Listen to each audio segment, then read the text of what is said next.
Hey guys, this is one version of anti-gravity ATG style training for athleticism. This is the simplest way I have come up with based on all my experiences put together to actually get a world-class jump transformation. Everyone's starting out somewhere. Some guys are 5'7" and can't touch the net. Other guys are 6'6" and can already dunk. Everyone's starting out somewhere. But what would I do to make the most guaranteed way that no matter who you are, you will like transform your jump, like put a foot or more on your vertical depending on where you're at for the average person. 3 workouts a week. If all you had was like 30 minutes 3 times a week, then all you would do is what you see in bold. Say it's Monday. You would drive up your Patrick step up 10 rep maximum. Only when you can do that on 6-inch box with your form passed to perfection would you try to then increase the height of the box. There are many versions of step ups. There's a lot that can go into this. But if you're doing any of these other versions, but you are not achieving this, if you cannot do 100% of your body weight with perfect form on 6-inch box, then I'm doing you a disservice. I'm not actually getting you strong with your knee over your toe. Now you will see here with this little section of split squat, well, if you go to start doing split squats and your knees are not ready for it, if it doesn't feel good on your knees, it's very simple. You just do Patrick step-ups again. You could work Patrick step-up Monday, Wednesday, and Friday and make serious progress. That's essentially the goal of Knee Ability 1.0, is just to improve with your knee over your toe. As you get better and better at this, this will start to feel better. And so on the squats on Friday. If those didn't feel good, but split squats did, well, guess what? You would do Monday Patrick step-up, Wednesday split squat, Friday split squat, and work your way to eventually where a squat feels good. So this is the progression. In your Wednesday workout, you'd be working on your 5-rep max split squat. Notice there's no sets listed here. I want you to get stronger. Take your time. That may take 5 or 10 sets to work up to, but what is that number? And when you can do your body weight on your back on a 6-inch box, with your front foot elevated on a 6-inch box, when you're working at 5 reps, that's just enough that if you get into trouble with the bar in your back, you can still wiggle your way out of it by just cheating your form a little bit. Going lower than 5 reps is when I suggest bar in front, just because now you're getting real close to failure so you can get out of it. In this case, this is like gonna be the safest rep to train this at. Just like I don't recommend going lower than 10 rep here. We're talking about actually driving this up. So like I did this workout on Monday and I could do that. So I went up to 7 inches and I did 10 reps. And then I went up to 8 inches and I could only do 8 reps. And I hit failure on the 9th rep. I couldn't get up. That was the end of the workout. I pushed my body to failure within absolutely perfect technique. So I know that for me, I can do a 7-inch box, 10 reps with my body weight on my back, and I can only do 8 reps. So the next week, I'll be trying to see if I can get 9 reps or 10 reps on an 8-inch box with 100% of my body weight on my back. Now on split squat, I did 100% of my body weight on back on a 6-inch box. But then when I went down to a 5-inch box, I was not able to get 5 reps. I got 4 reps before I knew I'd have to alter my form. So that's where I'm at on that one. So the goal is you would now start lowering the box once you can do 6 inches with 100% of body weight on back for 5 reps with perfect form. If you send us your form on these, you will absolutely transform because you'll be following it right and you'll be able to ensure that you're doing it as if you were under our eyes here. Then on ATG squat, I'm not talking about exercises that I've invented. I haven't invented the exercise. I'm talking about ass to grass. That's why I named my company Athletic Truth Group, because I was such a big fan of this ass to grass symbol. So by ATG squat, you're gonna have to elevate your heels for the average person in order to get full hamstrings, cover the calves without losing the natural curve of your lower back. For some, maybe you could stand on flat ground. For some, maybe Olympic weightlifting shoes will be enough. For others, maybe elevating your heels on small plates. For myself, I'll probably elevate my heels on a couple 5-kilo plates on the ground. 3 rep max. That way, if you hit failure, well, at least you're still getting a couple reps rather than risking going to failure. Now, from training a lot of guys who actually can get to double body weight for 3 reps on an ATG squat, we didn't see the returns on speed and jumping by going more weight on the bar. We did see huge speed and jumping returns when we started adding chains to the bar. So when you get to that, for one thing, congratulations, you're a freak, but different people are different. There's not one, you're not gonna find one guy over 6'6" probably on the planet who can do that unless they're like a really thick dude. Find me someone 6'6", 195 pounds. Probably not anyone on the planet can do that. The point is, the deeper you have to go to get down there. You see some guys, their ass to grass squat, the angle of their femur is like there and they're already ass to grass. Other guys got to get down there. So just realize that you may be a guy who is stockier and gets to that 200% rather than risking wasting your time or risking injury by going heavier. Just gradually start adding more and more chains to the bar. That's it. If all you did was that, I'm confident I can transform your vertical jump. But there is more to it.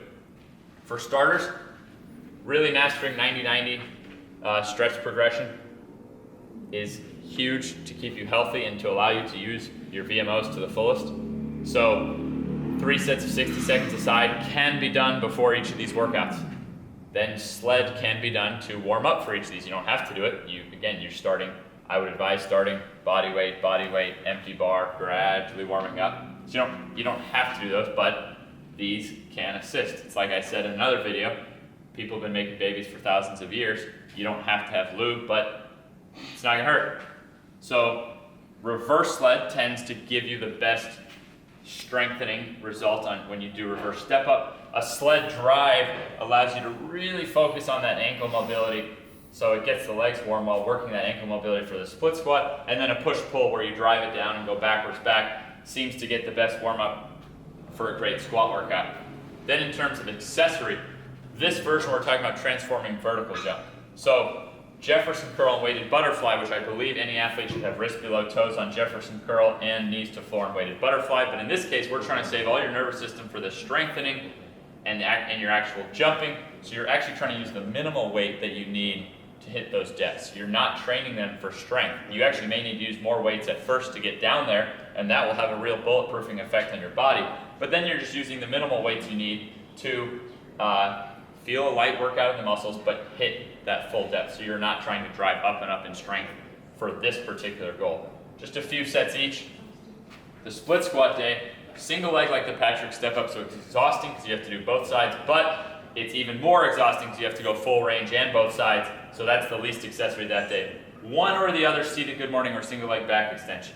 If a guy flies off one leg but has a really poor standing vertical, seated good morning all the way. If a guy can jump high from vertical but can't even get higher than that, running off one leg, single leg back extension. When in doubt, go ahead and alternate weeks. Don't do both because it'll be too much for your lower back for the split squat. And again, I know from doing this over and over and over, your 5 rep max, you're just gonna work gradually up to a 5 rep max on one or two of those, or one of those two.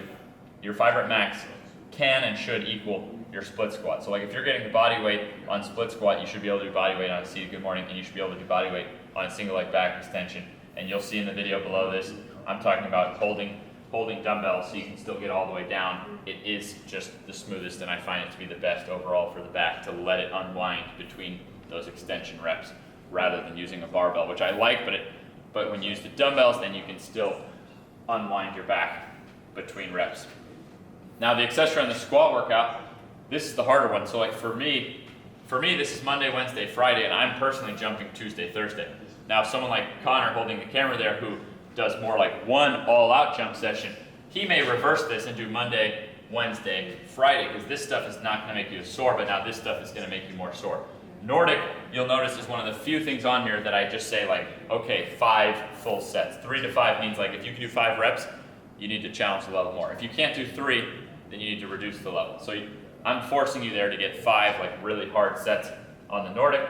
And then QL is pretty conservative, 3 sets of 10. Most people starting out body weight alone will be sore from doing that. Over time, gradually strengthen it, but this is not, if you look at Jefferson curl weighted butterfly, you're not trying to go that light that the goal is minimal weight, but you're also not trying to drive up your strength like you are on these in the sense of like really having a test of your strength. It can be very risky for people on QL to think they need to get to a certain weight and to push too far and change their form. Just know that by doing that and by gradually strengthening it, you're putting key protection into your lower back for all kinds of twisting situations. Now the last parts, calf, tibialis, hip flexors. You will see the videos for these showing all the options. You really can't screw it up. Do you have to do those to transform your vertical? Absolutely not. Can you do them after all 3 of those workouts? Yes, you can. just know that hip flexors would relate more to the slower footed guy. I would prescribe him, okay, you need to be hitting your hip flexors a few sets after every workout. And then couch stretch, do you have to do it? No, but I find guys make better progress and have healthier knees and backs when they're mastering that couch stretch, 3 sets after each of those workouts. So what did I do this week so far? Exactly what you see on this board.